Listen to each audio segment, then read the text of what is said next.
Bit of a hurry. Bit of a hurry, Mr. Obama. Okay? Let's just be honest. I voted for the man. I don't care whether you did or not. It's not the point of this joke. Bit of a hurry, though. You know? What did he do? He did, like, student council. Like a newspaper route in Chicago one year, and the Senate was like, fuck it, let's roll. All right, it's bold. It's a bold move, but it paid off. But I was thinking, why was he in such a hurry? And it's pretty obvious. He wanted to be the first black president. Now he is history. He could suck, but he's history now. He's in the book. You know, and nobody wants to be second. Second doesn't mean shit. You know? Take the white presidents as an example. There have been a few. George Washington, first white president. Got like 800 things named after him. Cities, states, monuments, colleges. He's on the $1 bill. He's done quite well for himself. Second white president, John Adams. HBO miniseries. That is quite a drop-off from 1 to 2. So Obama's like, sweet, I'm the first black president. First order of business, rename Puerto Rico and put myself on the silver dollar. Second black president, BET movie of the week. That will suck. Obama, though, gives a great speech. I think he gives a great speech. In fact, his one speech that he gave in Denver kind of annoyed me. The one when he got the nomination, because he did something that all politicians do. He named a bunch of a group of professions to show that he was going to be president for everybody. You know, so he said in his speech, from the doctors to the train conductors, and I was like, all right, that's cool. Unless you're at home with your wife and you're a train conductor. At which point you're like, why am I the bottom rung? I conduct trains. Nothing wrong with that. Couldn't you have gone a little different, Barack? Couldn't you have said from the doctors to the substitute gym teachers? From the doctors to the gay porn fluffers? How about that? No, but let's mess with train conductors. That's cool. That's right, gay porn fluffers. I always love it when people repeat my punchline. It's like, yeah, that was a good one. It's like a little reminder. But Obama scares me with his speech-making abilities, because I think now it's like the on-off switch has broken. Like he can't turn it off even at like tender moments. Like in his victory speech, when he won the whole thing, he thanked his wife. And who can forget that memorable delivery? And first, I would like to thank the love of my life, my best friend, your future First Lady, Michelle Obama. Wow! I am moved, Barack. My God, I bet Michelle is all wet inside from that stirring thank you speech. My God, that was moving.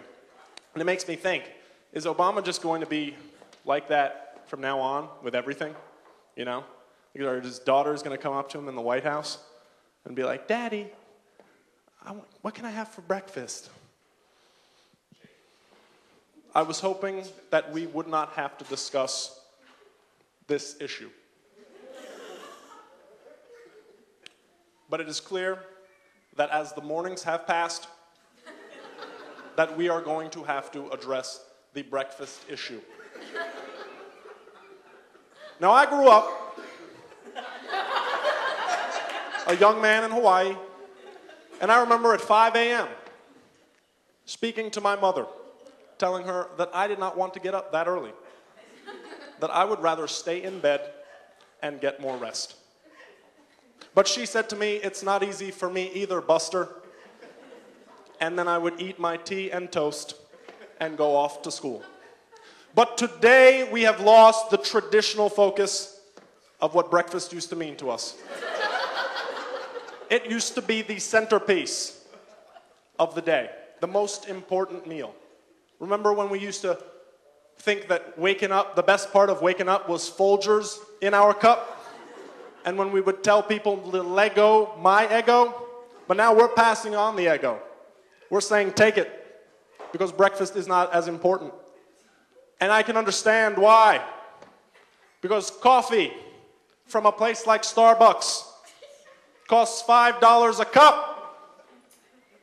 And that has created a lot of resentment in the rural and working class communities, which is why they cling to their all-you-can-eat buffets and their Grand Slam breakfasts. But I have a plan that will cure the woes of the breakfast role in our lives. I have a 4-part plan. And my opponent, if you hear my opponent, what he says about my plan, now he's going to tell you, if you work out in the morning before breakfast, my plan won't cover you. But what I am saying to you now is that under my plan, 95% of those who work out in the morning will be covered by the Obama protein shake plan. It will get you the nutrients you need in a quicker amount of time, and you will be covered just the same. Now, my opponent has also said that breakfast isn't even the most important meal of the day.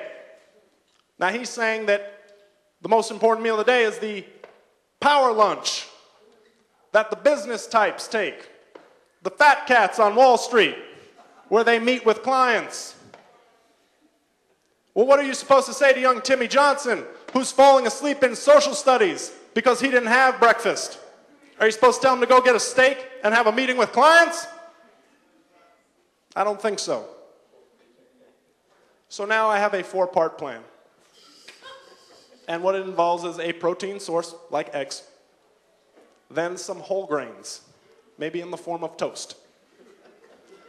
Then you want to add something like a juice or a milk, and then a newspaper.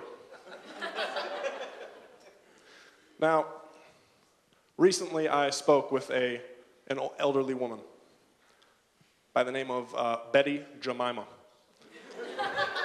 known in her community affectionately as Aunt Jemima. Now, she has lived a long life, and she remembers the days when she would cook pancakes and couldn't even eat them. She had to serve them to others. But through her life, she saw breakfast gain importance. She saw it become the centerpiece of the day and see pancakes rise to the top of the breakfast heap.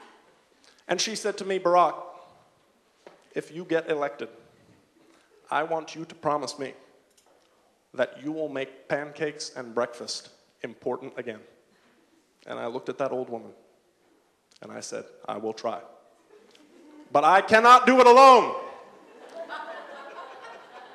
I will need all your help to say no to donuts. When somebody says, can we have pancakes every morning? We will say, yes, we can. And when I say that I want blueberries in the pancake batter or on the side as fresh fruit, we can say, yes, we can. And then his daughter is like, Dad, I just want cereal for breakfast. That's my time, everybody. Thank you.